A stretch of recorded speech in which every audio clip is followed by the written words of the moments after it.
We have an arsenal of 8,500 nuclear weapons.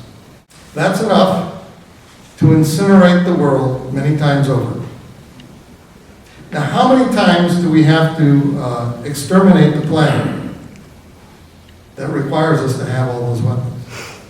Assuming that we needed any at all, which we don't. But let's give them the argument for a moment. Look at what the North Koreans have been able to accomplish with a couple of nuclear weapons.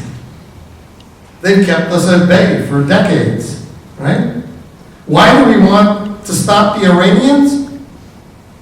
Because all they need is one to change the politics of the Middle East.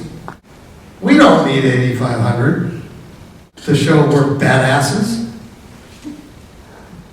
We all know we're badasses. We incinerated 2 cities in Japan to prove it. We incinerated Dresden in Germany to prove it.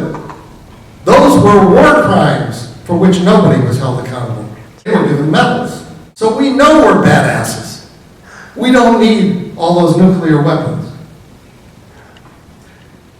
The Obama administration has proposed to modernize the nuclear arsenal and its delivery systems, and therefore has allocated $18 billion a year for the next 10 years for that purpose. Instead of reducing the size of that arsenal, they're going to modernize it, make it more lethal. In order to deliver that lethality, aside from the missiles that we have 71 nuclear submarines. That's 7 times more than China and twice as many as Russia. They have nothing to do with our national defense. The U.S. has 4 times the number of attack helicopters as the rest of the world combined.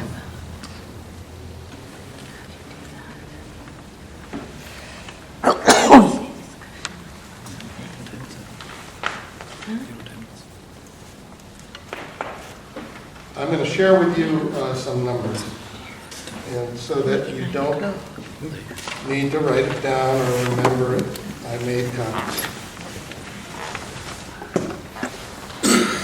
Hand those around.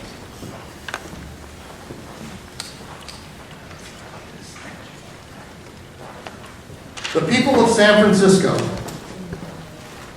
last year, 2012, paid for the 2 wars, and by the way, the war in Iraq's not over. You're still paying for it. And the Iraqis are still dying for it. Could I have one, please? You paid $361.2 million last year for those wars, the taxpayers of the city and county of San Francisco. You paid $1.6 billion of the Pentagon's budget last year.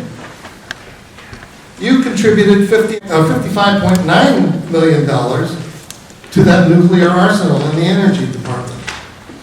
And Homeland Security got $153 million of your money. That's $2.17 billion from this city alone. How many schools are going to close? How many libraries have short hours? How many streets go unrepaired? How many public safety officers are they short? I'm getting the high sign. Good thing I'm at the end. I just want to say 2 words about the organizations I work for, and then I'll stop. U.S. Labor Against the War was formed 10 years ago in January 2003, before the war began. We are now an organization of approaching 200 labor organizations across the country, including 8 labor federations, state federations, more than 24 labor councils, and innumerable local unions, large and small. But if you belong to a union and you're not sure whether your union belongs to U.S. law, I want to talk to you. Okay? You need to become part of solving the problem by engaging with your coworkers and your union leadership. We began a couple of years ago something called the New Priorities Network, with 75 organizations to start. It's up over 90. And These are groups all over the country who are doing exactly this work of changing the priorities of the nation. And they're not anti-war groups alone. They come from anti-poverty groups, human services organizations, environmental groups, all kinds of people. They share a common interest in cutting the military budget. And just a few months ago, we started the Jobs Not Wars campaign. And we had a petition, many of you may have signed it, that we delivered a couple of weeks ago with 35,000 signatures. It was endorsed by 175 organizations across the country, and we have resolved to continue because the job's not done. On Sunday in Oakland at the California Nurses Association, the campaign, the New Priorities campaign, which is the Bay Area expression of this, will have a meeting. You're more than welcome to come. It's 2000 Franklin, 20th and Franklin, near the 19th Street BART station at 1:30. So my challenge to you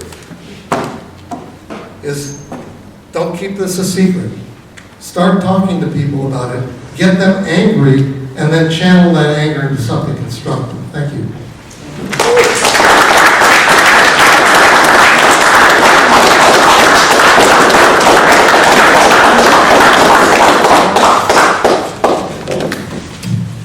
Gentlemen, thank you so much. I've learned a tremendous amount this evening.